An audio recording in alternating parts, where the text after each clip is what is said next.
Good evening and welcome to another edition of the Red and Blue Review. Before we start, can we ask you to hit the like and subscribe button on YouTube? 87% of you watching won't be subscribers. You can also follow us on Instagram at red_and_blue_review, or follow us on Twitter at red_blue_review. Thank you. Now, on with the show. It's showtime, so put your feet up for an hour and tune into the Red and Blue Review. Nick, Ian, Jill, and the crew are waiting to hear from you, so get those comments in.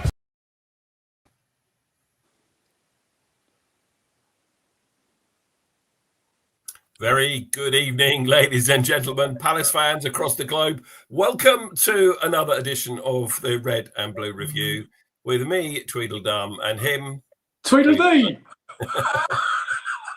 Nick Philpott. Good evening. How are you, mate? Hey, buddy. What a great last 15 minutes we had pre-show, eh? Brilliant news. Brilliant news. How are you, mate? Yeah, I'm very good indeed. So, breaking news, Mark Gahey is staying at Crystal Palace Football Club. We believe. So, I tell you, I've not quite known a day like it. I'm on more than one Palace chat, as you probably are, Nick. And my phone was red hot this afternoon. Ping, ping, ping, ping, ping, all flipping afternoon. Were you the same? Absolutely. And what makes it, to make it even worse, I've got my task tonight. I'm not hosting. Ian is in the chair, ladies and gentlemen. So thank you for doing what you do, Ian. You're brilliant at it. But my task this evening is to go through what's happening on the transfer sheet. I haven't got a clue. I've not got a Scooby.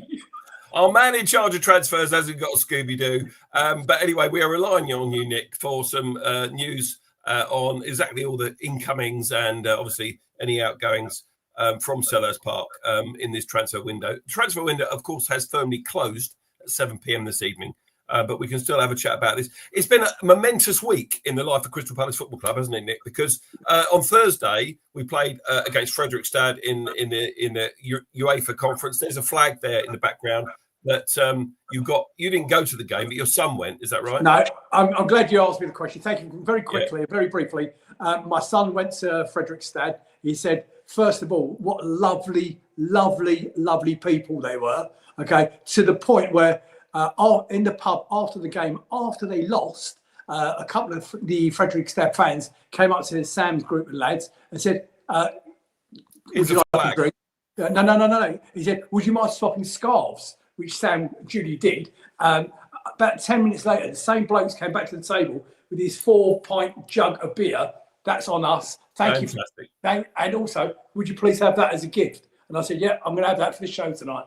Brilliant. Lovely people. If anybody's watching from Fredrikstad, and I have messaged them on Twitter today to say that we're live with the link. Okay, guys, if you're watching from Norway, you are beautiful people. Thank you for your hospitality. Fantastic. And we have got someone that was at the game that's coming on in a minute. He's coming on now. Azza, good evening to you. How are you? Yeah, not too bad, guys. You all right? Really good to have you with us tonight. And, of course, you were at the game in Fredrikstad, so we're looking forward to hearing what you've got to say about that experience, the first away day for Crystal Palace in Europe. Fergus Stead, Ireland's finest. Good evening, Ferg. How are you? Evening. Very well, thank you, Ian. Good evening, everybody. Jolly good. You're going to be looking at the Villa game later, and we got Tim Fab Richards from our very own fan advisory board member. Hello, Tim. Your first time this season, mate, I think, isn't it? It is. Good evening, everyone. Slightly happier than I was 10, 15 minutes ago. Good evening. I think we all are. We're all smiling now. At 7:30, when we came on the pre-show, we were all like really miserable, having a go at each other.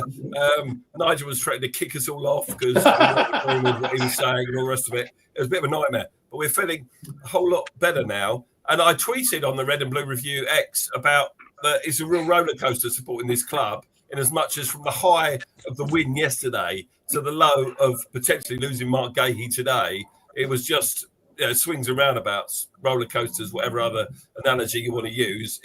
That's how it is, isn't it, supporting this football club? So I was starting to say to Nick, before you guys joined us, Thursday was the Fredrikstad game. Then, quick on the heels of that came the actual draw for the UEFA Conference League. So we found out who we were going to be playing.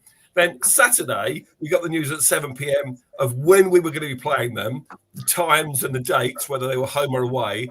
And that caused absolute chaos across the Crystal Palace fan base as people went into meltdown online, trying to book Ryanair flights out of Gatwick into Dublin and all the rest of it. And the website's crashing. Azza's laughing because you had that experience as well, didn't you? Yeah, literally. What was it? Saturday. And, Saturday night, yeah. Yeah, I didn't speak to the missus for about 4 hours trying to book things. Which is a result. What else are you doing on Saturday night but booking Eurostar trips from St Pancras to Strasbourg and flights to Poland and all the rest of it? So where that was Saturday, and of course then Sunday we went up to Villa Park, and some of the people are bleary-eyed. I think some of them came straight from flipping Norway to Birmingham, and it was all a bit mad, and we were drinking with the Villa fans and all the rest of it. Where's that? He's disappeared. Nick? Just a very quickie, Ian. Ladies and gentlemen, out in Facebook land and in YouTube land, I'm not going to mention you by name. You know who you are. Thank you for joining us. And a big up to each and every one of you that travel to Norway. And if you travel to Villa Park as well, you are my hero. Well done. Well, that's a nice segue into Azza, actually, because Azza went to Norway and Villa Park. Azza, tell us first of all about your experience. How did you get to go to Norway? Did you book it horribly in advance? Did you second guess that we were going to be playing them instead of Midtjylland? And there's you with Leo, by the way, there. So tell us about how you came to book your tickets and everything. Yeah, so obviously it's always something I wanted to do, to experience it personally. I'm 34, but I want to experience it, before I go. You're looking good on it, mate. Palace, cheers. Palace, will we get there, which we have done, which is great.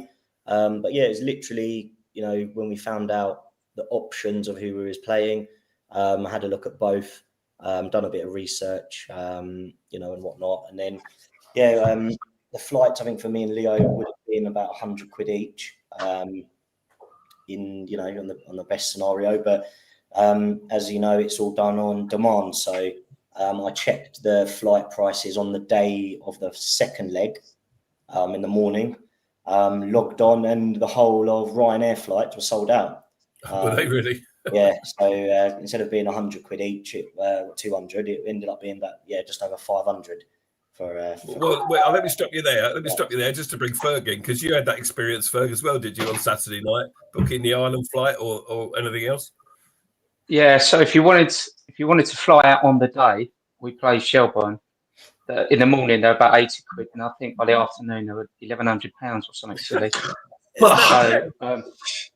I booked to go the day before, and I got the tickets for about 90 quid, I think. Did you really? Each way. Yeah. I knew I should have phoned a friend before I booked my tickets, and I didn't. So I've learnt my lesson there, but maybe I should have rung you beforehand. Anyway, Azza, so you and Leo went out there. You got out there on the day of the game, is that right? We got out the day of the game. Yeah. A bit, you worry about delays and whatnot, don't you? And that's all it takes, something like that to sort of ruin the day, really. But no, it all panned out really well. Saw a few of the guys. Grant Saunders was on my flight. A few of the other guys. Yeah, a few guys as well. And Chris, who sits near us in the main stand. Ian, he was there with us. And yeah, it was just great, getting there early. Leo was absolutely knackered. He usually has about 12 hours sleep every night, right for some. We watched the United game, the penalties, and we stayed up for the draw, of course, the Parabel Cup. And then we realised, we've got to get up in about 3 hours' time. So any chance he could, he was sitting down and sleeping. So yeah, very good, excellent. Thanks. I'll come back to you in a minute, Azza. Nick. Very quickly, two things. Hello, Simon. I see you out there. But I don't know if you saw Glasner's interview this week where he was talking about being in Battersea Park, pitch and putt. Okay. Yeah. Okay. Well, the gentleman concerned is watching us live. Keith Madge Diamond, you are a credit to your football club, sir. I saw you give him a hug, and for the manager to mention you, top boy. You're my boy. Well done, Exactly. Keith. Yeah, I saw that on Twitter, mate. It was fantastic, and and I think you almost went viral on that tweet, didn't you? Absolutely. The shot of yourself and Oliver Glasner on the fourth hole of the crazy golf course. Brilliant, good stuff. So and then he mentioned it, didn't he? He mentioned it in his he did. about how he played mini golf and there was a Palace fan and he was very grateful and That was lovely, very measured indeed. Great. Okay, so we're going to be we're covering a lot tonight, obviously, but we're going to have a quick look now at the game itself in Fredrikstad. Tim, you weren't there, as I was, but you're going to take us through some of the highlights, Tim. Yeah, it wasn't. Highlights is a bit of a stiff word, I think, for it, to be honest. You can see the starting lineup there. Pretty much, I think, considering what our squad's like, what everyone expected. Has anyone got any comments what they thought about the starting 11? In the ground, is what you expected, was it? Yeah, to be honest, I thought that was a decent lineup. To be honest, yeah, given a lot of fixtures that we've got in a short period of time, you have to sort of change it up to an extent, but you don't want to make the side too weak because at the end of the day, it's cash or bust for us, isn't it? We get through, which we did. Shame we didn't see a goal, but hey, it's about getting the end result, and we're now in the group stages. So. Yeah, it was about getting the result, wasn't it? Interesting, you played Sosa in both games at left wing back and not Torek Mitchell. I think that's worth mentioning in the lineup. And in that team photo there, Nigel, if we could just have the team photo back, please. Diachi Kamada, apparently messing up all the team photos from Wembley and this one. He doesn't do what the other players do in his row. So someone have a word with Diachi. Explain what he has to do for a team photo, please. Okay, Tim, carry on, my friend. Yeah, it won't take too long. I can't remember if I'm right, but I think this was the first game post-Eze. And it did seem the team were quite subdued. It was more, I think, a case of the performance doesn't matter, it's the result. We need to get through. To be fair, they didn't have any shots on target, I don't believe, in the whole game. So we were fairly comfortable, but Richards had a couple of headers from corners, which maybe could have done better with. Yeah. But I think really the whole performance was summed up by right at the end when Mateta went through and should have scored and didn't. And that, to me, summed up the whole performance. It was, in some ways, it was a very professional performance. They did what they needed to do on the night. Didn't pick up any other injuries, no bookings, nothing stupid. They did what they had to do. I've got to say, though, I think a mention's got to be said for the crowd. Oh, there was a great turnout. Well done, Nick. Sorry, Tim. Yeah. Captain Tango strikes again. But, yeah, I've got to say, I think the crowd, the turn-up for Palace fans, the noise they made, as you would expect, was a great credit to them. And, yeah, I was pleased when the final whistle went. I don't think there's too much to add. Okay. Really, it was comfortable, really. Yeah, I thought that Fredrikstad were better in the second game. Yes, and I think that's a lesson if you're playing two legs in the knockout phases, assuming we get through the groups and we get in the knockouts and you play away from home, you're going to see a better side with the crowd behind them and everything. They had to come at us because they were losing. They didn't come at us too hard because we dealt with it because we're good at dealing with it. We proved that in our 3 league games so far this season. But they were a much better team on their own patch than they were at Selhurst. At Selhurst, it was a very low block, very difficult to break down with sort of 10 men behind the ball. No out ball for them at all. But I think definitely for the away leg, the Fredrikstad were much better side. The thing is, they left it too late to come at us. They should have taken more risks if they wanted to get a goal. They didn't, and therefore we managed to get over the line. But yeah, that last Mateta chance. I mean, Ferg, what did you make of that? What would you have done if you were centre forward there going through on goal? I'd have gone around him, but I just think he was knackered, wasn't he? He was tired. Yeah, maybe. Yeah. It was a tired effort. But I just think Fredrikstad were playing for extra time and pens. They were trying to nick that last minute goal. And did you know? He tried to break us down. Yeah, sorry. Did you know that they won the Norwegian Cup by drawing the semi-final 0-0 and winning on penalties, and drawing the final 0-0, winning on penalties. So they've got a bit of a track record of that kind of fixture. But there we are. Nick, what's happened to your background, mate? Was that blue sack not good enough that it just fell down? Or? Mate, it's, when you're in theatre, as I am, obviously I have lots of curtains and everything else that comes back. I've got on the left wing there and on the right wing now, I've got a load of staff. I told them to remove them. Nothing to see here. Move on. The podcast won't know what we're talking about when you're listening back on this, but if you're watching, you'll know exactly what we're talking about. Okay, so as a post-match, you had a good time, did you? I mean, Nick was telling us earlier about his son, and he bought loads of beers. Was a similar experience for you? No, I didn't get bought loads of beers, unfortunately, but the atmosphere after was just amazing. You know, everyone was really friendly. It sort of reminded me of, you know, when you go to Newcastle away and everyone's really jolly and just really happy, and I don't know, maybe it's just a way of life there, but everyone was just so friendly. It was great. It was great. Fair enough, and it's probably similar flight time to Norway as it is train to Newcastle or something, you know. But yeah, they like their football up there, don't they, in the northeast? That's for sure. Nigel knows all about that, producer guy. Okay, so we've sort of done the Fredrikstad game. We're through. Let's talk a little bit about the draw before we get on to the Villa match. This was Friday. I don't know if we watched the draw. It was more like what was it? More like a magic show, really, wasn't it? Or, you know, it was bizarre, wasn't it? It really was. What did you think of the draw, guys? Just pushed a button, didn't they? Eden Hazard at his finest, pushing a button. It was.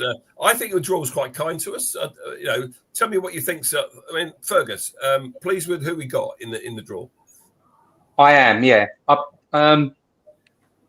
I'm glad we avoided Fiorentina. That was the one that was probably we didn't want to get. HC Alkmaar aren't a bad side, but we've got them at home, so we should beat them. Probably Strasbourg away might be the tricky one, but we should win all the rest. I mean, okay. Dynamo in Poland, another difficult one, but a team we should beat. Okay. Let's have the fixtures up, Nigel, if we can, please. There you go. Tim, what's your take on these fixtures? Any of these teams you were particularly pleased to get, or doesn't it really matter to you? Doesn't really matter. I think really in this competition, you would have to be hopeful that we would proceed. And it doesn't matter, you still got to beat them, whoever they put out in front of you. Dynamo Kiev could be an interesting one. But yeah, I'm hopefully quite confident, especially with Glasner in the way. For me, it's going to be how the team is around about time. Injuries we pick up, the squad depth, I think, is my one concern.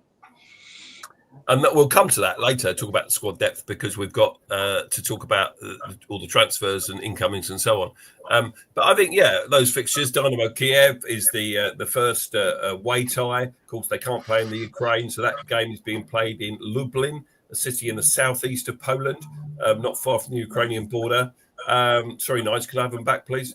And then on the 23rd, we've got sorry, Nigel, can I get the fixtures up, mate, please? Thank you. We've got Larnaca. They are they're the Cypriot side, aren't they? I think we've got them at Selhurst Park.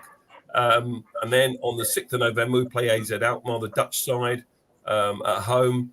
And then we go to Strasbourg. That one at the end of November. Probably a lot of people will be taking the Eurostar. I certainly am, from St Pancras. Good way of getting to Strasbourg. And then the one that Fergus is looking forward to most, Shelbourne. And I'll come to you in a minute, Ferg, to tell us all you know about Shelbourne. And then 18th of December is a Finnish team, Kuopio or something. But our friend Ilka, who we know, who lives in Helsinki, big Palace fan, Palace mad. He says that's a decent side in Finland, and but Palace should beat them, of course, comfortably. What do you know about Shelbourne, Ferg, and where the game is likely to be played? I think, their ground only holds 5,700.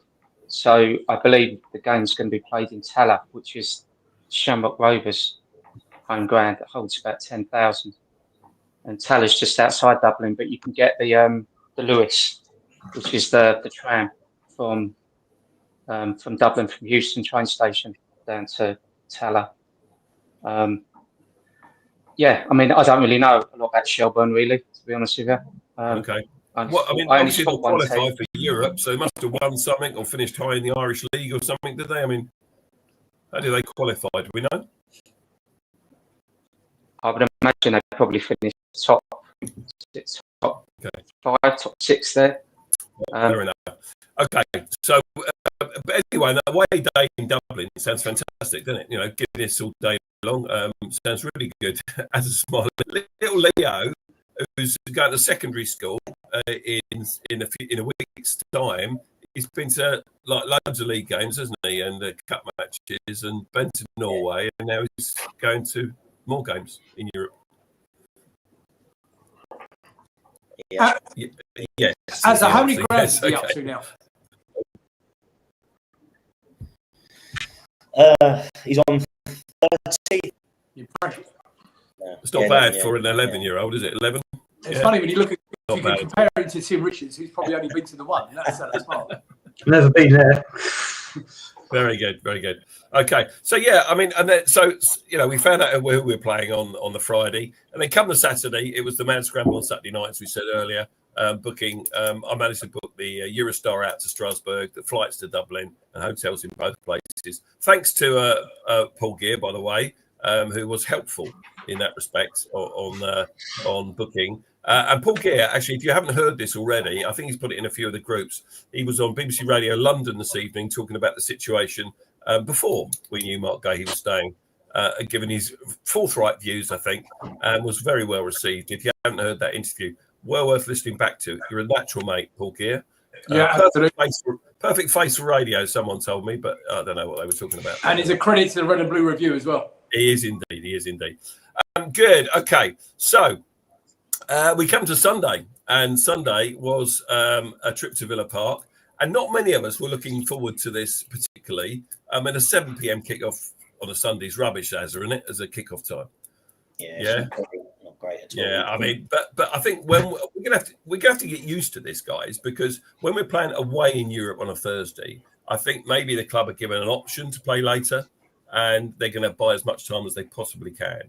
And I think when we play Everton away on the weekend, we're away in Poland on the Thursday, so expect that Everton game to be 7 p.m. on the 5th of October. We don't know yet. No one's confirmed, but that's what I would ask for if I was Glasner. So 7 p.m. up at Villa Park. We got there nice and early. Fergs, you're going to take us through the game in a minute. Let's have a look at the team. Any surprises there, Azza, for you from that team selection, or is that what you were expecting to see? Yeah, again, expecting to see. Good to see Hughesy back. I thought Mitchell as well. Good to have him back. Quickly going back to Fredrikstad game. I thought when he come on in the second half, I think our best attack personally was when he come on. He looked a bit more lively. You know, the guy needs a bit of a rest, but you know, we definitely need him. But yeah, a typical Glasner lineup, to be honest. Yeah, were you surprised to see Mark Gahey in the lineup? No, not at all. No? I'd expect him to. Anyone else surprised to see Mark Gahey in the lineup yesterday? If he hadn't been signed by Liverpool at that point, then no, absolutely. Well, I'll be honest, guys. I was really surprised to see him in the lineup. There were reports, Ian. Were reports in the morning that he hadn't travelled, and I saw a couple of reports saying he hadn't travelled. So if you're asking if I'm surprised that he travelled, no, I'm not. If he's fit and available, but there were a couple of reports in the morning that he hadn't gone. So I was pleasantly surprised. Let's put it that way. Not surprised. Yeah, absolutely. So good to see him there, and obviously they used his face in the team photo. They always pick someone with some kind of controversy, someone come back from injury or somebody you're not expecting to see when they do that. The old social media person has thought about that. So Ferg, take us through this Villa game yesterday. Full house at Villa Park. You know, great atmosphere. Yeah, I mean, just before I go into the game, I watched a couple of the Villa pods before the game, and they were fearing the worst already. You know, with us being their jinx team, their bogey team, they weren't impressed with the kickoff time either. A lot of people moaning about the 7 o'clock kickoff, and the atmosphere was a bit flat because of that. But yeah, Stuart Atwell, the referee. But anyway, the first 5 minutes, as expected, Villa kick off, and the first 5 minutes they've got lots and lots of possession. There's a flurry of corners, which we defended really well. We looked quite comfortable at the back. Weren't really hurting us. The first major incident was 13th minute. I'd like your opinion on this, guys, because I was watching it on TV and they kept playing it back. Was the tackle Matty Cash on Kamada. Now, it was given, it was deemed as being reckless and not dangerous, and which is why they stayed with the yellow card. It was checked by VAR. But the more they played it back, the worse it looked. So I don't know what you guys thought. Whether at the time you thought red or was yellow a fair. I think it was hard to see from where I was standing in the ground. I couldn't really see the challenge that clearly. I was going on what other people were telling me on my phone from people like you watching it on the telly, were saying it was a bad challenge and it should have been red. But you couldn't really tell. It's Von David saying red cards. What was the reaction of the players? Were the players reacting? I can't remember now particularly. And I haven't seen that. Yeah, they did. Yeah, there was a big reaction. Yeah, and what was interesting was I think Mark Gay walked over to the ref to speak to him, and he told him to go away. and the new rule is it's only the captain that should speak to the ref, so that confused me as well. Let me bring Tim in here. Let me bring Tim in here. Yeah, so for me, especially on seeing the replay, it was a red card. When you see how far the ball has gone from Kamada when that challenge comes in, it was dangerous. It was just above the ankle. The ball had gone quite a distance away. So for me, all day long, that's a red card because he knew what he was doing. That wasn't just missing the ball. Yeah, and he's an experienced player as well, isn't he, Matty Cash? He probably knew what he'd done, and he knew he was a lucky boy. And I was going to say, my first reaction was, that should be a red card. He's taking around the keeper. He's about to, shoot it in the goal, and he, No, we're not talking about that one. We're talking about Matty Cash. We're talking about Matty Cash. We'll come to the penalty in a minute, but we're talking about Matty Cash one, and I just think Matty Cash was a lucky boy that's down the pitch with a yellow card. Yes, that's our take on it. So that's what you think in the chat, guys. Was should it have been red if you're watching the game, or was yellow the right decision? But it's a Villa player and a bigger club. I think the majority are saying red, but a few are saying right decision. Yellow card. Yeah. Okay. Yeah, I haven't actually seen it back, Fergus. It's not on the Palace on there. Yeah, that's the point I was going to make. I was watching it on the TV, but not a close up of the feet. It was a while before they showed a close up of the feet. So my initial response was, "That's a yellow card all day long." Then, after a couple of minutes, they then showed the close up of the studs going at the back of the leg, and I thought that's a straight red any day of the week. So I think it's right though. People in the ground didn't know either way. I didn't know either way. And I was watching. I mean, sometimes these challenges are bad, and there's no, they're not malicious. There's no intent to hurt the opponent, and they just get it wrong. And no one really wants to see a player get sent off in a game early. Really, you wouldn't want it to happen to your player. So, I think sometimes referees can give the benefit of the doubt to the offending player. So, Fergus, 13th minute yellow card. So the next major incident was obviously the penalty. So it's interesting for watching a couple of their pods off. They broke it down, and the fact that Mateta always drops off. It's beautiful through ball. He's controlled it. He's got his runners either side, Sarr and Kamada. He's put a ball through to Kamada, who's beat the defender. Tried to go around the goalkeeper, and the goalkeeper's took his legs away from him. I don't know how much contact there was, but there was enough. There was. For it to be a penalty. Yeah. And the keeper was booked for it. He's got good feet, Kamada, isn't he? He's got quick feet, good feet, and there was the referee didn't hesitate at all. He put him to the spot. was no arguments, or there might have been a little bit. Just a word on players, Kamada. I thought he had an extremely good first half. I know Teresa Bates watching. Excellent. She's been advocating Kamada since the day he pulled on the Palace shirt. Yeah. So yes, Teresa, you're right. Okay, he played really well. And he likes Villa Park because he scored the winner in the League Cup up there last season, which was a great goal. So he likes playing against Villa. So we come to the penalty. Any surprises or not really that JP takes it? I mean, obvious penalty taker with Eze not in the team anymore. Not for me. So I was going to go back to Eze. Did you think the keeper should have been sent off for that? Or Yeah, I think so. Because I don't know, he's gone around the keeper, and he could just tap it in, but he's got taken down. Did he get taken down? Did he even touch it, or did from where I was standing? Hang on, or did Kamada just drag his leg? Because I reckon he just leg. You can't send a goalkeeper off for that. No way, Jose. No. He's not the last man. Goalkeepers are different. They say, you can't send a keeper off for that. He's caught him. Yes, it's a penalty. He's got a yellow card. It's probably the right decision. But yeah. So Mateta steps up. yeah, bottom left-hand corner, sends the keeper the wrong way. Very nonchalant, very good penalty. Bit that annoyed me afterwards was he gets booked for kicking the corner flag. Now, is that something that's going to happen every game now? No. Rule 13. Rule 12. Here we go, Nigel. Rule 12. Nick, read out Rule 12 for us, mate. Yes, a player can be booked, cautioned with a yellow card for kicking the corner flag out of the ground. Okay, that's the first time we know that we've seen that. That's Law 12, by the way, and that's the first time we've seen Mateta actually remove it from the corner segment. So yes, he can be booked for that. So we get done for Rule 11 last week. And we got 13 done it was. 13 and Rule 12 this week. Yeah, I'm sure they're making it, every time Palace play, I'm sure they're making up a new law to penalise a Palace player. But there you go. That is the law in front of you. Well done, Nigel.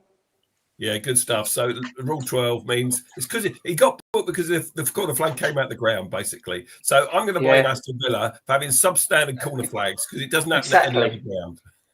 Exactly. He needs to go around and check they're all spring loaded before he scores and kicks the flags. Brilliant. Yeah, it was just ridiculous. He was walking away, and even in the interview afterwards, he said, "I don't know. Can someone tell me what I was booked for?" He had no idea. Brilliant. Now he knows. Yeah, so next time, JP, bit softer. JP, can't you send him an email or something, or a WhatsApp and say, "Don't kick the flag so hard"? Well, when I first met him, I told him to kick more corner flags. So yeah, be a bit counterproductive. But. Yeah, there we go. Good. Right. So 1-0 to the mighty Palace. Yeah. So then we had a bit of a 10-minute spell really with fantastic possession. Even the Palace fans, you could hear them on the TV doing the ole, knocking it around. I think Munoz crossed and Sarr had a header, which was just over. It was just a little bit too high for him. Good move. Yes, and then 40 minutes. So this was Ollie Watkins. That really, really long ball from Conce. He just smashed it, didn't he, up the park. And Ollie Watkins ran onto it. And point blank save by Henderson. Great save. I don't know how much he knew about it. He positioned himself correctly. But a great save. So that obviously would have been 1-1 and probably would have, at the time, been against the run of play. Because we were a much better side by then.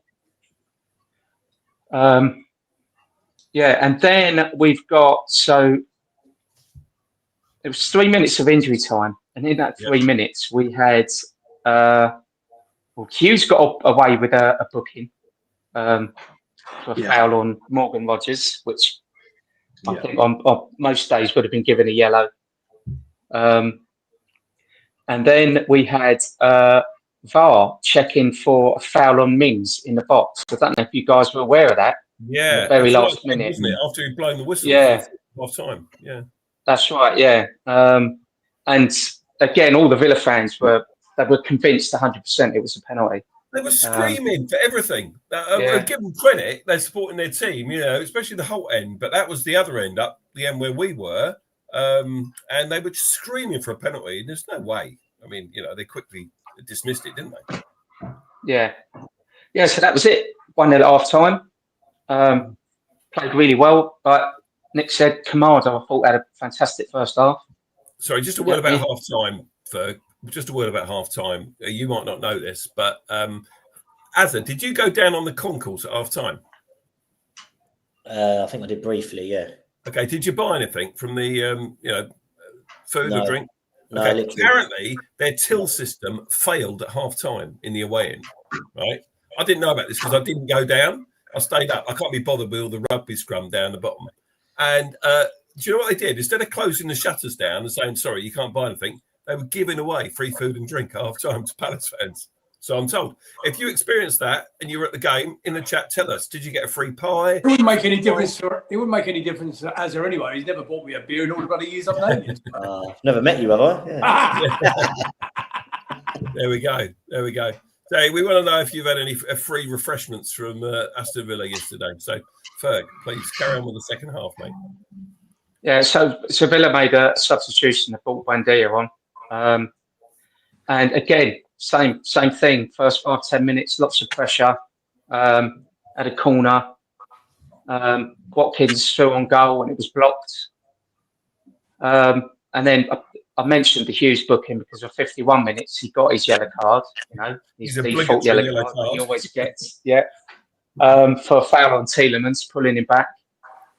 So we were quite lucky then. And at that point, I was thinking, well, we've got to take him off because, he's obviously potentially a risk now to be sent off. 52 minutes, Lacroix, penalty. Do you think it was a penalty? I don't even remember it, so probably not. No, okay. And then 53 minutes, Henderson South. I mean, it's a long shot from Tielemans. It was right down his throat, but he's palmed it off to his left. Punched it well away. He had to deal with it, didn't he? Though it was fizzing, wasn't it? It was moving, that shot. It was, yeah. Yeah. And then the reason I was talking about Hughes maybe coming off and then changing my mind was because Walton went down injured in the 55th minute, which didn't look good. And he looked really upset. So he's obviously, whatever it is, I don't know if anyone knows. I don't know what the injury was specifically. I don't know if they've announced it yet because you're supposed to be having scans today. Well, we were told muscle injury for him and Sarr. Muscle injuries don't happen because of contact necessarily. They happen because of, overexertion. They play too much football. And this is what Paul Gear alluded to on his BBC Radio London interview this evening, that, we haven't got the strength in depth to take these players out when give them rest time when they deserve it, when they need it. And this is a problem we might have if we don't add to the squad. So this is the problem. I think it was a muscle injury for abductor. According to Don Palace saying abductor. Yeah, that was also quoted by Teresa was watching the game live, and she called it an abductor injury immediately. So how long does that take to heal? I mean, I didn't even know I had an abductor. I thought that was something on the back of a bus. Oh, that's conductor, isn't it? You know about buses, mate, don't you? So Nurse Teresa knows what she's talking about. Listen to her. Yeah. How long, Teresa? If you're watching, tell us in the chat how long he's likely to be out for. Couple of weeks, hopefully, with the international break. He's got some time. Obviously, he's not going away with England now. And I think with someone like Adam Wharton, he's only played limited minutes for England. He would want to be in that squad big time because he's a young man, wants to go to the World Cup. Good enough, I think, too. Sorry for disappointed. He'll be disappointed. Apparently, just quickly on a Premier League app, don't know how accurate you take it, but I found it's fairly good. Muscle injury, 75% chance of playing. So I don't think it's too serious, hopefully. Okay. Good.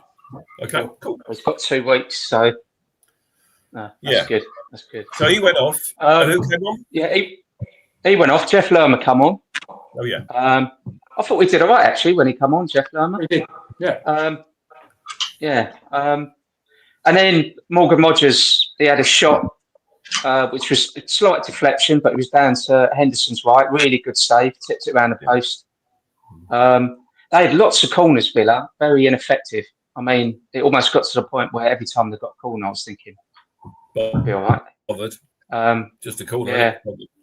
Yeah. But it was a really good save by Henderson. And then 67 minutes, our captain.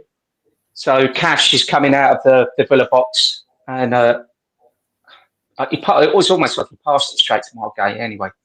And he just walked.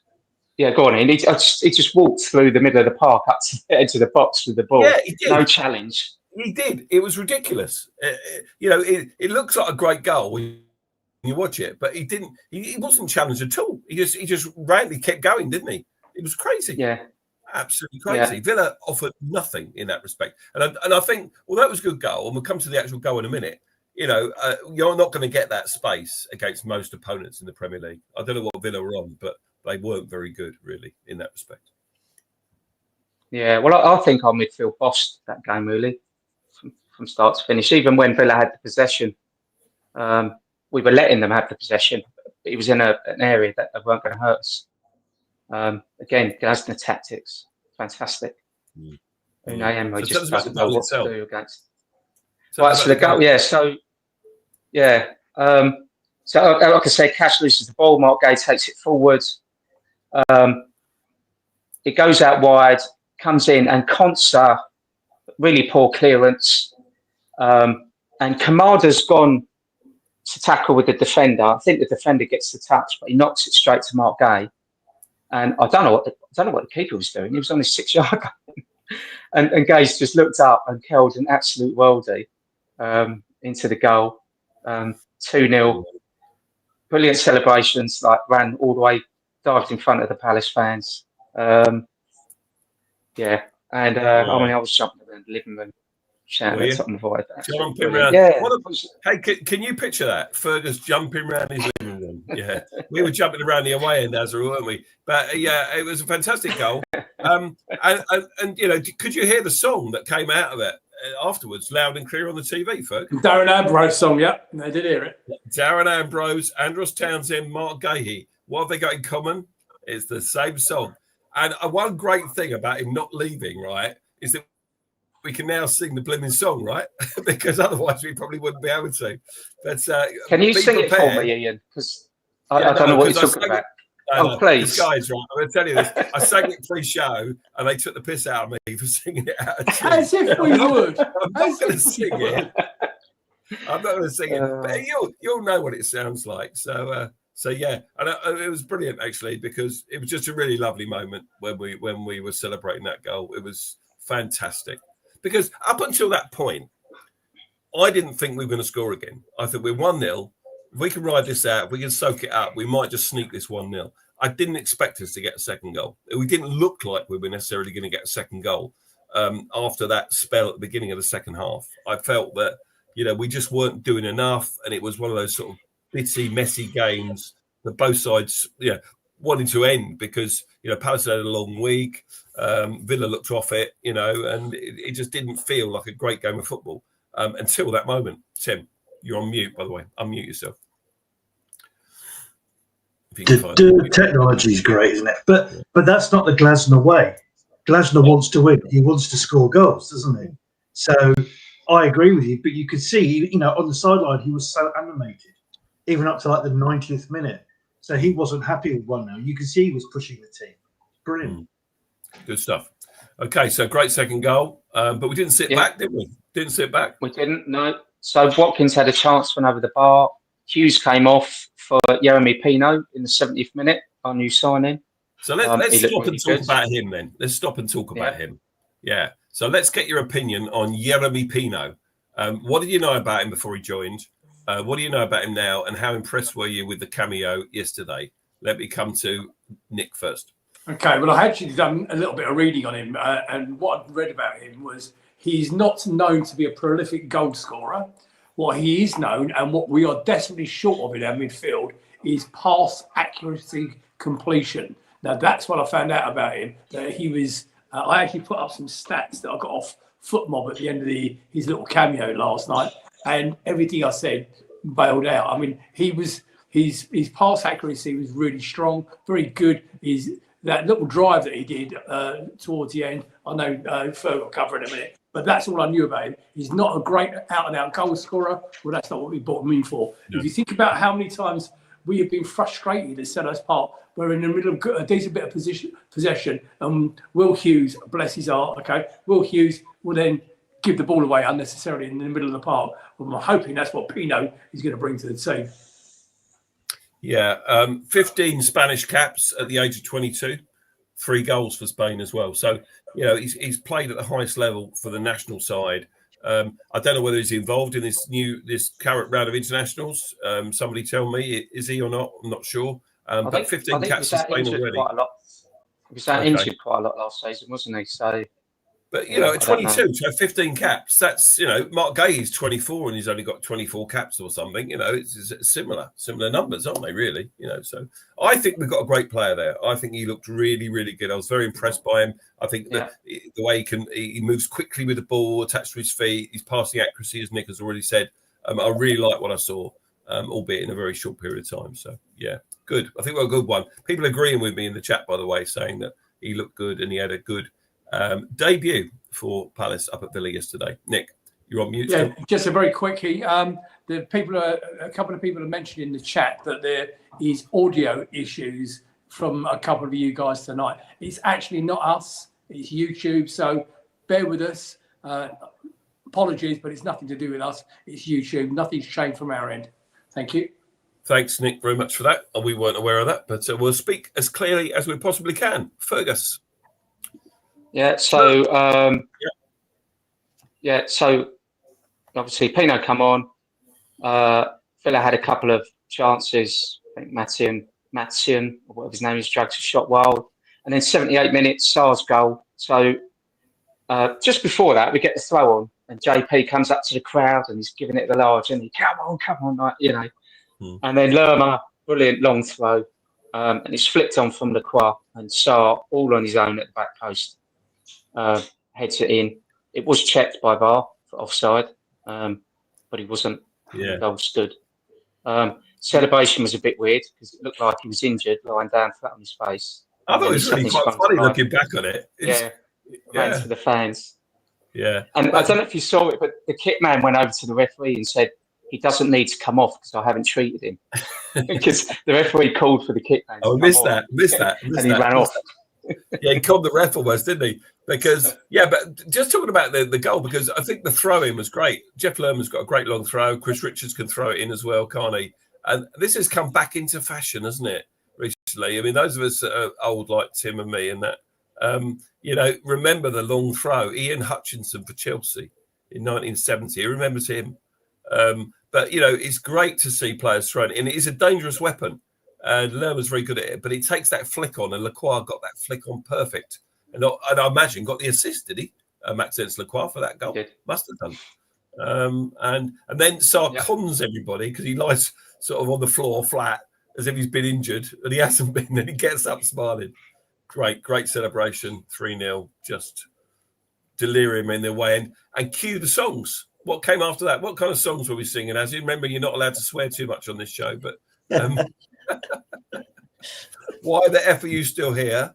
Yeah, seen the Palace, and and off you go home. Yeah. It's happened again. It's happened again. Yeah, that one's good. When it happened again. Villa, apparently, my Danielle was saying that Ella was watching it at home, and obviously about going home.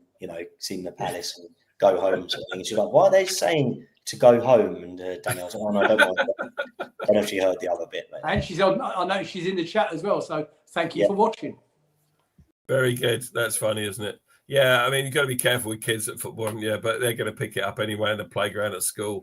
And my mate Charlie Farley, right? Somebody you know, Paul Farley. His 7-year-old was walking around the house apparently singing the UEFA song, which really made me laugh. But there we are. Anyway, so we're 3-0 up, and we've still got about 10 minutes to play, haven't we? Yeah, but the ground emptied though. I mean, it's unbelievable. Just everyone they must have been listening to what we were saying. You might as well go home and They took heed. Yeah, so they all the left. congestion coming out afterwards, didn't it? I mean, most Villa fans are gone, So. Yeah. I mean, we made a couple of subs late on. Klein and Devaney come on for Teta and Kamada. And then Sarr was booked. It's a bit of a weird one because he was booked for simulation. But I actually don't think he dived. I think that's when his hamstring went. He went to pull his hand. Yeah. But the ref booked him for simulation. And I think he was a little bit confused about that because he wasn't diving. You were. Yeah. And yet he went off the pitch. He went off the pitch. We'd only used 4 subs. So why didn't we replace him with a 5th one? Because we'd use our 3 segments of substitutions. Correct. So we'd use the 3 opportunities to bring on subs in breaking the game up. First time I'd seen it. First time we've been the victim of that one. I don't remember another occasion where that's happened to us. But it is a rule, and we've got to be careful about it. So yeah. I think the rule book and where they're. Well, Fergus has just frozen completely now, so that's no, I'm here. He's back. I'm here. He's back. Okay. Go on, start again. Everyone keeps disappearing. I don't know what. I was just saying. I think all the new rules. I think we're being used as a pilot, our team, because we seem to be falling foul of all of them, don't we? Absolutely. Good. And then 90 minutes. Pino, the run, picked the ball up in the middle of the park and ran all the way almost to the edge of the box, and then the little sort of like backward flick to Lerma, and he shot straight at the keeper. And then Pino himself had a shot from outside the box, which was blocked. But he looked really good for that 20 minutes. And what I liked was he was going back and tackling as well as when he got the ball, putting his head down and going forward with it. So yeah, 6 games, 4 clean sheets.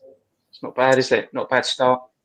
And one of only 3 sides in the Premier League to remain unbeaten after 3 games, which is fantastic. The other 2 being Chelsea and Liverpool, and 14 unbeaten in all competitions, which is a record for Crystal Palace. And there are the stats of the game. 58% possession to the home side is what you'd sort of expect. But there's not much difference in the other stats, to be fair. And yeah, great win. Masterclass, really. Great away day. Clean sheet. 3 goals, 3 points. Can't ask for any more than that, can you? When you travel as like you do regularly, how important is it to get the result traveling back? It makes you feel so much better, doesn't it? Yeah, 100%. I mean, to be honest, it's more than that than just winning, as we'll probably all know. But it definitely makes even just walking out the ground and everything like that is brilliant. And we walked through the ground on yesterday at the end, and one of the stewards said, "Oh, thank you." I said, "No, thank you very much for the 3 points," and just walked off. Funny, so yeah, Leo like that. Very good, very good, excellent. Thanks, Fergus, for doing that. It's always easier doing a match review when we've won handsomely away from home. So, Nick, let's move on to the transfer window. We're getting towards 9 o'clock now. When go on, Azza, quickly, mate. I'll keep while we're on that topic. I'll keep seeing. I don't know how true this is, but take it how you wish. But apparently, Ollie Glasner went as far to say if Mark Gay left today, he would resign. I've seen that reported numerous times since we've been on air. Thank you, Azza. Ladies and gentlemen, I'm going to rattle through this as quickly as I can because I'm conscious of the time. However, as a team, as the what do we call ourselves here? The senior leadership team, we had made a decision between us that because we are now playing Thursday and Sunday, our strict ruling of cutting the show off exactly on an hour, we're going to let that slide a little bit this season because we are playing twice a week, certainly through the autumn and into the winter, and hopefully maybe a little bit longer than that. So we will be running on up just after 9 o'clock. So where do we start? Lots going on during the day. It started off at the beginning of the day with the news that Palace obviously was going to be the Guéhi was going to go because they were going, can you believe it, to Brighton for a temporary replacement. His name was Igor, and that move later during the day collapsed due to West Ham coming in late. From what I gather, he couldn't even get into their first team. And the news is he's going to sign. There is a deal sheet in for him to sign for West Ham. I think good news. I have latest news for you. We have, obviously, as you know, we signed Jeremy Pino from Villarreal and JD Canvot from Toulouse. That's been announced this evening. Okay, what hasn't been announced by the club are a couple of certainly one other thing, and his name is Christian Aitas Uche. Okay, he's about to be announced by the club any second now as we are on live on air. I think it's coming out at 9 o'clock. He has signed, it is done, and it is finalised. He is over the line. We were also looking at Manor Solomon from Spurs.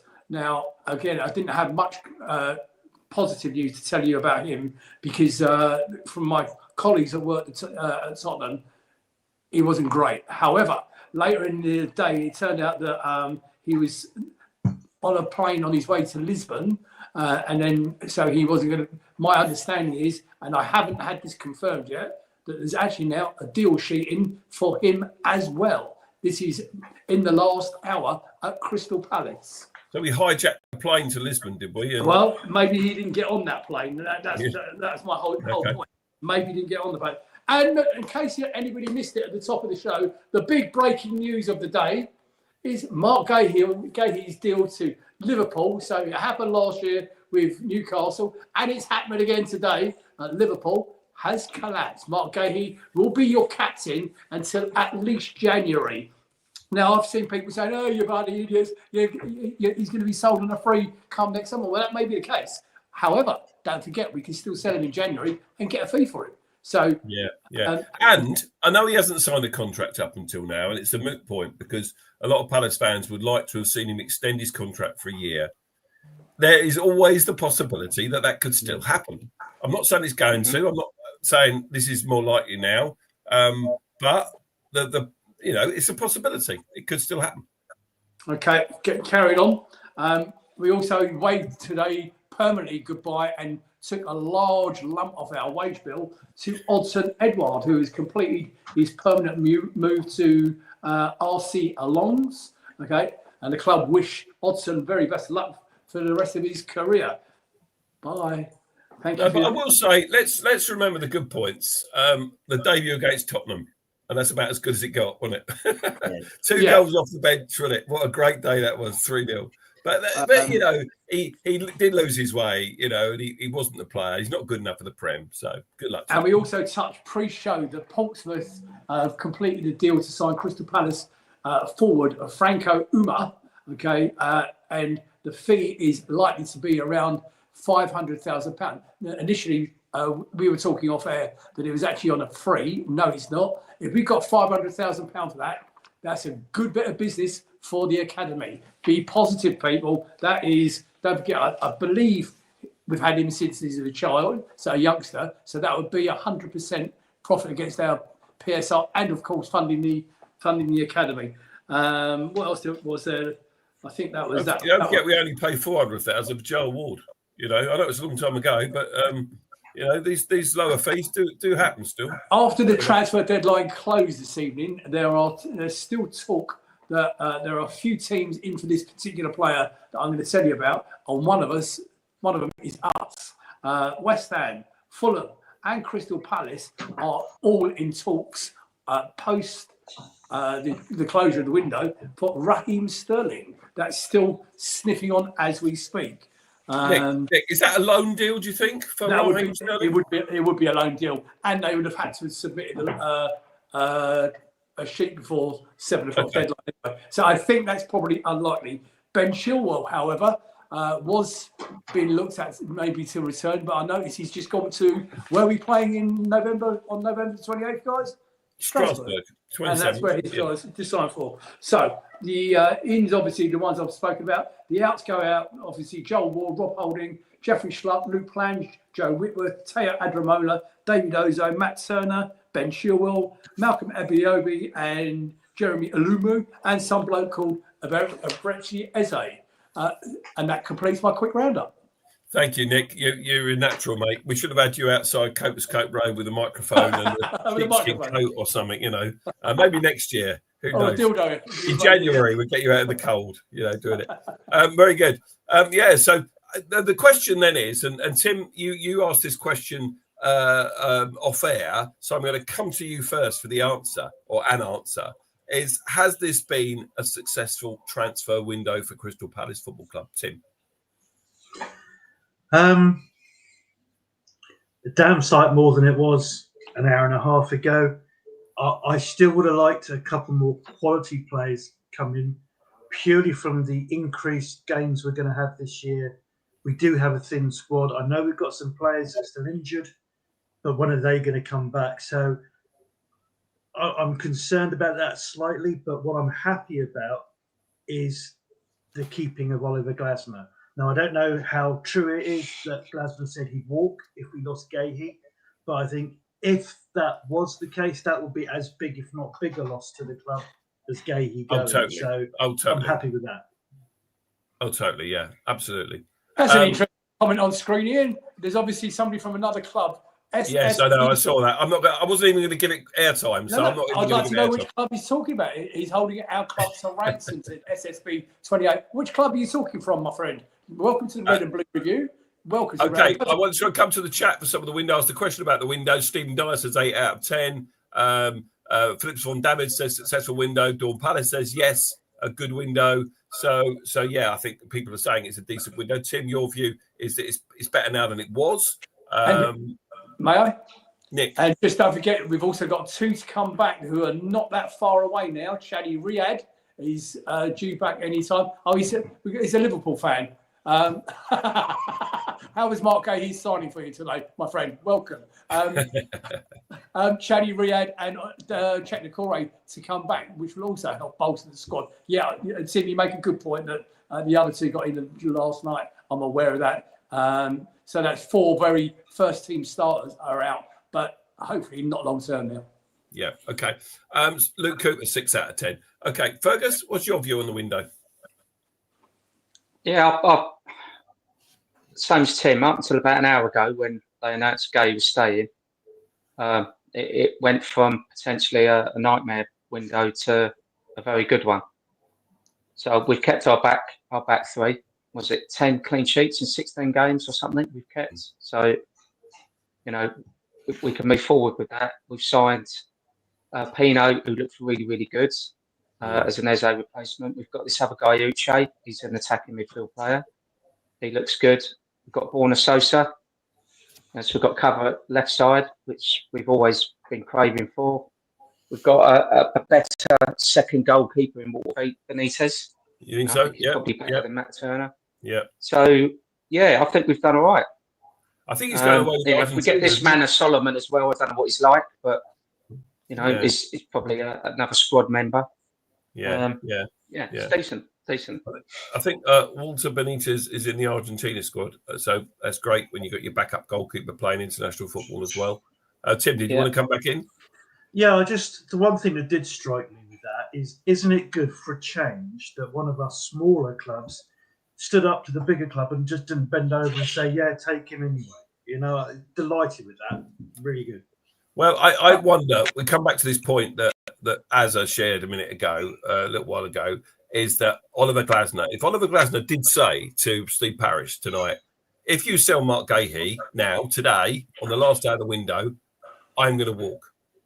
Okay. If he did say that, and we'll never know whether he did or whether he didn't, then I can understand why Parish has done an about turn and said, no way is Gay going. You're staying here. Because there would be absolute mutiny if that happened amongst the fan base. There'd be bloody everyone, all the good that Parish has done for this club. And I've been back in Parish. I would say, I will have a bad word said against him, but he's been a great chairman. He loves Palace. He's put his heart and soul into it. All right. Yes, he's messed up a few times, notably the UEFA thing.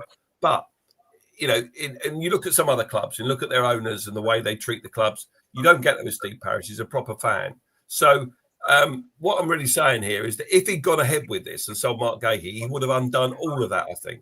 It's so important that we keep Oliver Glasner number 1 and our better players number 2. Fergus. Yeah, so can I just say, Liverpool tried to pull a fast one today. So we've known there's been speculation for months and months, but there's been no bid. There's been no hard and fast. Right, this is what we're going to give you for Mark Gay. They waited to the very, very last minute. Now, Parish probably knew something was going to happen and wanted it to happen early. And that's probably why he came out with, Mark, sign a new contract or we're going to sell you. Probably doesn't want to sell him, but, I'm not going to lose the money. And Liverpool have waited to the very, very last minute. Now, once the bid's been submitted, if Mark Gay turns around and says, I want to go, there's not much Glasner or Parish can do about it. They can't do something before. They have to act when it happens. And unfortunately for us, Liverpool waited to the last knock-ins and then, right, we're going to have him 35 million. Mark, do you want to go? Yes, I do want to go. And that left us in a really awkward position. And Parish has got a lot of abuse for that, which is not necessarily fair. Okay. But fortunately for us, he's Glasner must have convinced Mark to stay. And okay, thanks, Ferg. Nick, and then Azza. Two very quick things. First of all, I think Mark Gee here, our club captain, has handled himself with professionalism, and he should be commended. Yeah. At no point has he agitated for a move. Number two, and I think the big Don, I'm about lobbing a hand grenade here, gentlemen. Okay, the damage was done 2 months ago. Oliver Glasner made it perfectly clear to the board that he wanted our business done earlier in readiness for the pre-season. Parish did not accommodate, okay, and has not. Hang on, Nick, Let me finish. You can come back and respond. Parish has not accommodated. Because of that, our manager will not sign an extension to his contract and will be gone at the end of his contract. Now, who is culpable? Now you can respond. Okay. I'm not going to at the moment. I'm going to move on to something else. So I just want to say what Lindsay says. Lindsay says that Mark Gay, he didn't want to go. Now, Lindsay has got her ear to the ground at the football club. She does know a few people. So that's interesting. And all the body language and everything about him, the fact that he played yesterday would indicate that he doesn't particularly want to go. He's not itching to get away. Lacroix was trying to push him towards the crowd to say goodbye, and he. Well, just in case it happened, I don't know. I mean, he's a very humble guy, isn't he? He doesn't want to necessarily do that. He doesn't like the limelight. When he was asked about the goal, he said, "Oh, it's not about me and the goal. It's about the team." I know it's a bit of a trite answer maybe, but he actually genuinely believes that he doesn't want the limelight. He's not that kind of guy. So there we are. But look, it will come out. Someone said it'll make an interesting Netflix series episode in the series. What has actually happened here behind closed doors at Selhurst Park today to ensure Mark Gahey stays? In some ways, it's not a healthy relationship, whichever way this has gone, between Glasner and Parish now, because Parish must be feeling pretty hard done by if he hasn't got his money and he's been held to ransom by Oliver Glasner. That's bizarre, isn't it? Tim. Yeah, look, Steve Parish, I've probably been one of his stronger questioners, shall I say. But the one thing I can tell you from being on the Fab for the time that I've been on is there are a lot of good people that work bloody hard at the club. And the problem we've got is it's run on a shoestring for the number of people that are expected to run the club. But the issue is Steve Parish is a control freak. I'm not saying it's a problem, but everything has to go through Steve Parish. That's why the Fab minutes from the last meeting haven't been released yet, because they are sitting on his desk because they have to go through him first. But why? He's got a COO. He shouldn't be doing that.